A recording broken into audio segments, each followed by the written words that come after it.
nakapasok na ibon sa loob namin, no? Ang galing. Yan ang ibong tarat na mahilig mang asar ng mahilig yan mang asar ng ng pusa.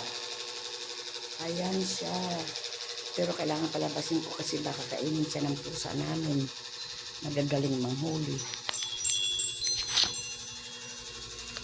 Ay! Kailangan ko siyang palabas kasi kawawa siya. Kawawa siya pag nahuli siya ng aming pusa. Ayan, nakapasok siya eh. Ay, doon ka dumaan sa kabila. Baka mahuli ka.